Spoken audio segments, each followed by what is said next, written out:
Saludos amigos de Despertemos Juntos. Gracias a todos por los me gusta, por compartir, por interactuar con el video, los que se van suscribiendo, los que vienen llegando a ese camino de la búsqueda. Vamos a hablar hoy un tema controvertido para muchos, tal vez con muchas dudas, un tema que puede ser interesante. Bueno, para aclarar, lo que se indica acá no pretende ser la verdad absoluta, nada por el estilo. Es una investigación, dudas que surgen, uno investiga y llega a las conclusiones, pero para mí es lo más acertado. Pueda que me equivoque y estoy abierto a poder cambiar esto, pero en ese momento para mí la verdad. Para ti puede ser tu verdad o otra verdad diferente. La invitación es que debes investigar, porque yo ya lo he dicho acá muchas veces, la verdad se encuentra en todo lado, la verdad es ambigua, todo el mundo tiene una parte de verdad, es como un rompecabezas. Entonces, vamos a hablar, amigos, sobre ¿es Anu el mismo Yahvé, Jehová o Alá? Vamos a ver si esto es así. Vamos a ver si esto es así. Entonces, vamos a remitirnos a quién es Anu, si realmente tiene que ver con Jehová. Entonces, vamos a ello. Y bueno, vamos a remitirnos aquí a una búsqueda rápidamente en lo que tiene que ver con Google, a ver qué nos dice Google, porque por aquí tenemos por lo menos, dice Anu. Fue uno de los más antiguos dioses del panteón sumerio y formaba parte de una triada de grandes dioses junto a Enlil, dios del aire y la atmósfera, y a Enki. Si vemos por acá dice Dios Anu en la mitología sumerio, An en sumerio, o Anu en acadio, era el dios del cielo, señor de las constelaciones, rey de los dioses, que vivía con su esposa, la diosa Ki, en sumerio tierra, o Antu en acadio. Entonces, si entramos a Wikipedia, nos dice que en la mitología sumeria, bueno, era el dios del cielo, señor de las constelaciones, rey de los dioses, que vivía con su esposa, la diosa Ki, en sumerio tierra, o Antu en acadio, en las regiones más altas del cielo. Se creía que tenía el poder de juzgar a los que habían cometido delitos y que habían creado las estrellas como soldados para destruir a los malvados. Su atributo era la tiara real, su sirviente y ministro era el dios Labrat. Fue uno de los más antiguos dioses del panteón sumerio y formaba parte de una triada de grandes dioses junto a Enlil, dios del aire y la atmósfera, y a Enki, también conocido en acadio como Ea, dios de la tierra o de los cimientos. Era considerado como el padre y primer rey de los dioses. An es asociado con el templo Ana de la ciudad de Uruk, la Eresh bíblica en el sur de Babilonia, y hay buenas razones para creer que ese lugar sería la sede original del culto a An. Si eso fuese correcto, entonces la diosa Inanna o en acadio Ishtar de Uruk puede en algún momento haber sido su consorte. Entonces aquí, aparentemente por lo que leemos, podemos parecer de que posiblemente sí, así de entrada, para quienes de pronto solamente han leído la Biblia y de pronto quieren abrirse un poco, pueden decir, wow, sí, tiene algunas similitudes con el Dios de la religión, con el Dios de Occidente, con Yahvé y todo esto, ¿cierto? Pero aquellos que han estudiado las tablillas sumerias, o bueno, estudiado no porque, no, bueno, los expertos sí, pero nosotros que estamos de este lado no, que ha complicado estudiarlas, no tenemos acceso a las tablillas originales, sino a los documentos que se desvelan y todo eso, podemos ver que cuando las leemos, nos habla de Enki y Enlil. Y que si esto lo traducimos a la religión, a la Biblia, como al catolicismo, al cristianismo, como siempre nos han educado desde niños, podemos ver similitudes en que Enki y Enlil, pues Enki sería lo que se le conoce como la parte antagónica de Enlil. En ese caso vendría siendo como el diablo, como Satanás, y Enlil vendría siendo el Dios todopoderoso. Entonces, si ya nos introducimos a todo esto, podemos ya ir dándole forma y dejando claro de que Anu es el padre de estos dos. Por lo tanto, no sería equivalente a Jehová o a Alá o a Yahvé. Si ya vamos dándole forma según el panteón sumerio o la mitología sumeria. Entonces, Anu podría ser, sí, el padre de un dios, padre de Enlil, sí, porque eso lo podemos ver en las mismas investigaciones de la estabilidad sumeria. Porque cuando vamos introduciéndonos en la historia sumeria, vemos que se dice que Enlil envía el diluvio y Enki es quien advierte a este señor que hizo el arca, Noé, para que salve a una pareja de diferentes especies de animales y a su pareja y su familia, para que no perezcan con el diluvio.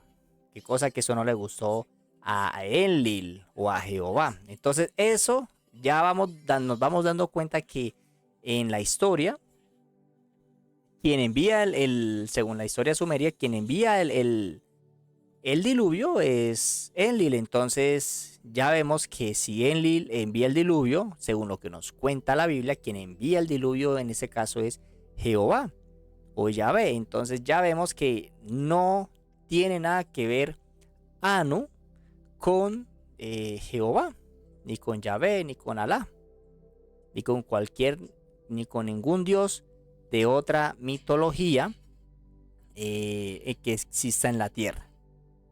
Entonces, más bien el equivalente de Jehová, Yahvé o Alá en toda esa historia es Enlil. Los invito a que vayan, investiguen, lean sobre Enlil y puedan comprobar esto.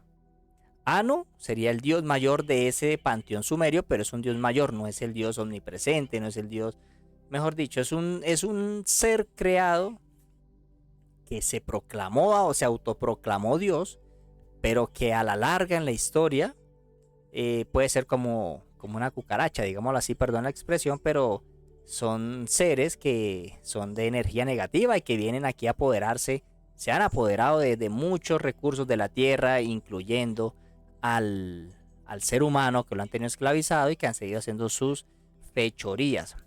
Y eso, cuando lo vamos hablando en la historia, podemos ir relacionándolo. Entonces, ya lo vamos a relacionar, pero no tiene nada que ver con Jehová, con Yahvé. Ya solamente en la historia, cuando vuelvo y te digo, cuando tú lees la historia, el relato sumerio, de partida, cuando ya te introducen en el diluvio, te dicen que es Enlil. Y si tú lees la Biblia en el Génesis, te dice que quien envía el diluvio es Jehová. Entonces, nunca te mencionan en el relato sumerio que Anu es quien envía el diluvio. Entonces, ya vemos que Anu no tiene nada que ver con Jehová o con Yahvé. No tiene nada que ver con ese Elohim. Pero, ahora, entonces, si Jehová no tiene nada que ver con Anu, entonces, Anu, ¿con quién se relaciona en la historia? Pues, amigos, según lo que yo interpreto, pueda que esté equivocado, pero según lo que yo interpreto, está asociado, y eso lo podemos leer en el libro secreto de Juan, o en el apócrifo de Juan, podemos ver en el capítulo 7, en el capítulo 6, 1, si leemos todo vamos a leer todo el párrafo para que podamos tener el contexto, pero creo que ya pueden hacerse una idea. Capítulo 6, versículo 1 dice: ahora Sofía, que es la sabiduría del pensamiento posterior y que representa un reino eterno, concibió un pensamiento, tuvo esta idea ella misma, y el espíritu invisible y el pensamiento anterior también se reflejaron en ella. O sea, aquí nos está hablando de que Sofía, una humanidad que estaba en ese reino de Sofía, tuvo un pensamiento, ese pensamiento fue desviado, lo cual al desviarse, pues lo llevó a hacer cosas que no son correctas y producto de esas cosas incorrectas, de ese tema de inmoralidad prácticamente y muchas otras cosas que hicieron, de su desviación en cuanto a pensamiento, formaron energías negativas, las cuales tomaron forma, tomaron poder, y eso es el resultado que vamos a ver ahora. Y dice, no había dado aprobación sin su amante y sin su consideración, su compañero no dio su aprobación, ella no encontró a nadie que estuviera de acuerdo con ella y ella consideró esa cuestión sin el permiso del espíritu o conocimiento de alguno de lo que lo había decidido. Sin embargo, dio a luz un vástago y debido al poder inconquistable que había dentro de ella, porque pues esa humanidad también tenía ese don de, bueno, ese poder, ese permiso de crear, pero necesitaba un permiso de su amante. Su amante no es un hombre, sino es, en ese caso, la aprobación de su otra fuerza de contraparte positiva. Y como pues tenía un pensamiento que no era correcto, pues esa, digámoslo así, ese amante no le dio la aprobación y por eso esa persona fue ignorante, terca y quiso hacer lo que quiso hacer. Y su pensamiento no fue un pensamiento vano, sino que de ella salió algo que era imperfecto y distinto en apariencia de ella, pues ella lo había producido sin su amante, no se parecía a su madre, o sea, a esa humanidad, y tenía una forma diferente. Cuando Sofía vio lo que su deseo había producido, se convirtió en la figura de una serpiente con el rostro de un león. Eso es metafórico. Sus ojos eran como relámpagos centellantes, lo arrojó lejos de sí, fuera de aquel reino, para que ninguno de los inmortales lo viera, pues lo había producido ignorantemente.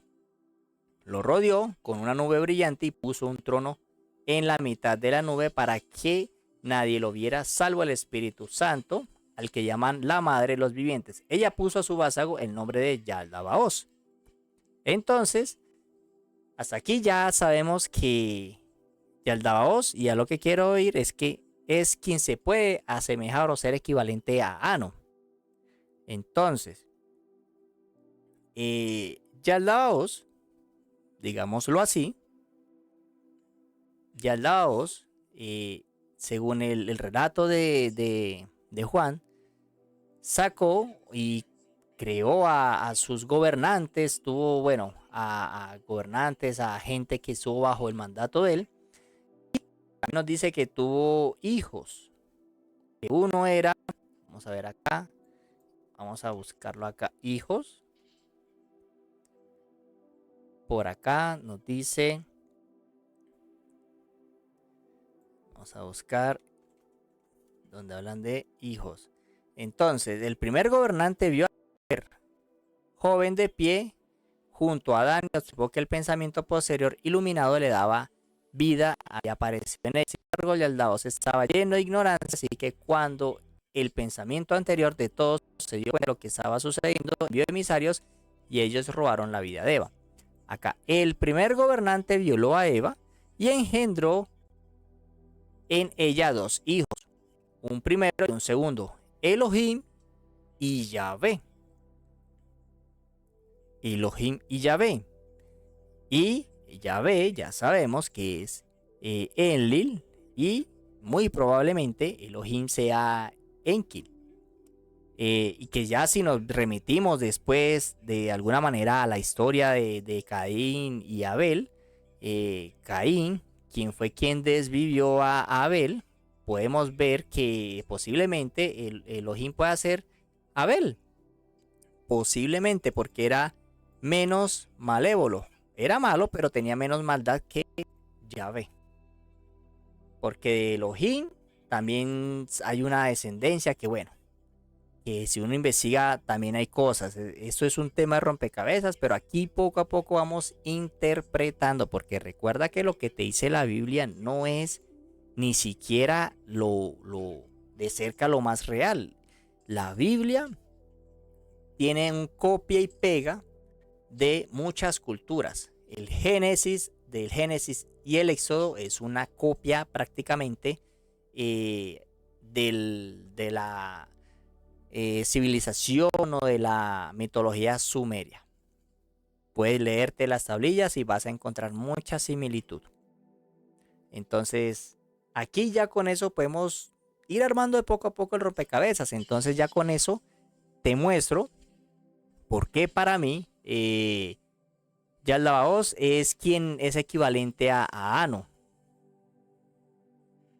Porque es el, el soberano, digamos, de esta gente que pues se acercó al planeta Tierra y que nos tiene como esclavizados a sol de hoy. Solo que ellos ya no tienen el poder suficiente, nos tienen bajo manipulación, pero algún día todo el mundo despertará y esa gente tendrá que decir hasta la vista, baby. Porque qué más, solo que no regresarán, ¿no? Pero bueno, eso es lo que te quería mostrar el día de hoy. No sé qué te parezca, si crees que le falta algo, si crees que hay una retroalimentación o un feedback, pues con gusto les estaré aquí leyendo y dando mi opinión o agradeciendo ese feedback. Entonces, si te gustó el video, te invito a que te suscribas, actives la campana de notificaciones, un fuerte me gusta, amigos. Y recuerda que no es la verdad absoluta, es una investigación. Puedes leer, puedes interpretar como tú quieras y sacar tu propia conclusión. Eso es todo, así que nos vemos en el próximo video. Chao.